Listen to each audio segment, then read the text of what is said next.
Welcome back to Gin Reviews from South Florida. So, we're going to do something not quite different because we're reviewing a gin, but we're going to be reviewing America's first gin. And that gin can only be Fleischmann's Extra Dry Gin. Right here, right now. GinJoe! Fleischmann's Gin. Distillery, Barton Brands, coming in at 40% from Kentucky and the Ohio area of the United States. Classic on the style, base is grain, and of course the botanical juniper, the only one being mentioned here. So it's one of those. Charles Louis Fleischmann, along with his brother, produced America's first commercial yeast product. He revolutionized baking bread in America, founded in 1868. The very same plant became home to America's first distilled gin and vodka. Alright, so here's the bottle. So I'll admit that I was kind of shocked in a way that Fleischmann's being Fleischmann's yeast is the same Fleischmann's, thinking, well, that name can't be that uncommon. But yeah, so now I know a little something too. It's weird how like the two worlds of gin and culinary sometimes should intertwine, but they don't, unless it's doing a gin review of that said gin. Here's the bottle, up close, personal. Hasn't changed hasn't changed that much since 1870. The designs I see online are pretty much the same. They have this yellowish background with the blue forefront. Same font. Generic eagle carrying a quiver of wheat. You know, generic. Alright, well, let's get into this one, shall we?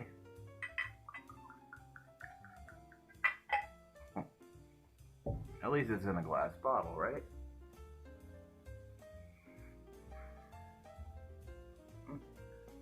I see corn legging right away. I mean, if it's coming from Kentucky, around Ohio, yeah, they're gonna use corn.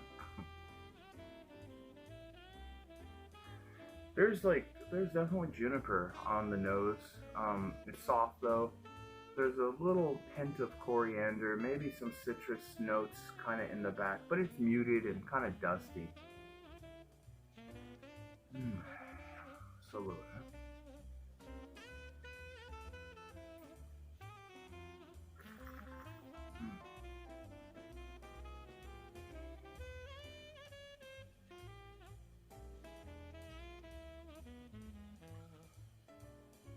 You know, for a 40% gin that's on the bottom of the gin shelf in pretty much every liquor store I've ever been, you can do a lot worse. It's not too bad. The juniper is there, like I said. That coriander note is there, but it tastes slightly old, musky in a way. And then there's a little bit of a citrus, maybe a lemon, but it's artificial as can be. But like I said, you can do a lot worse on that bottom shelf. For this review though, if you're looking for something to make, like maybe, I don't know, a cocktail, a picture of gin and tonics, or rum punch or gin punch with rum in it, you can definitely, this would work fine in that application.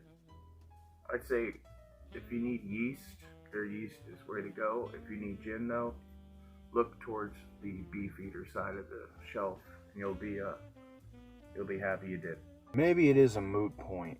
Fleischmann's claiming to be America's first gin distiller. Maybe it was their advertising hubris or category ignorance that led to such an erroneous statement.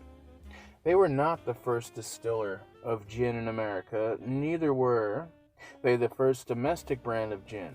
Not by a country mile. I checked Sazerac, where it states on their Fleischmann site America had its first distilled gin as well, I suppose, because they put this statement on the front of their label that's sufficient evidence of its veracity.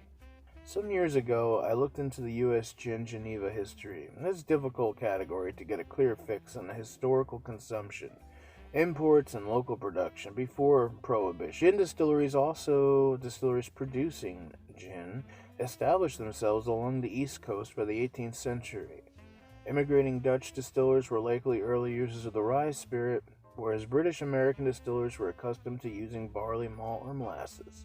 As the base doesn't legally matter, as it's juniper-flavored ethanol that essentially defines the category.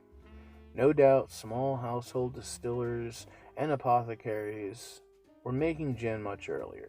Before the Revolutionary War, gin was a popular spirit in the colonial era.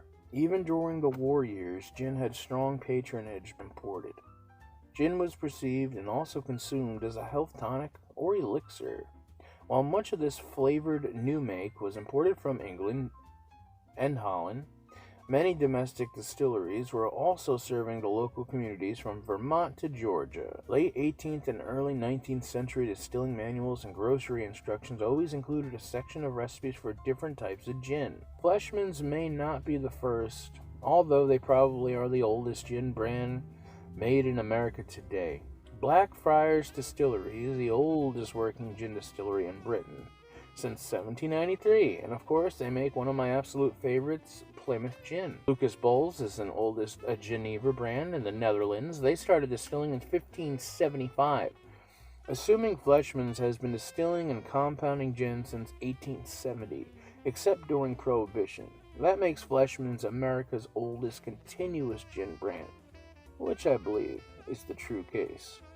So, from me to you to me, to everyone here in the States in the middle, from sea to shining sea, doing America's first gin, Fleischmann's, tonight on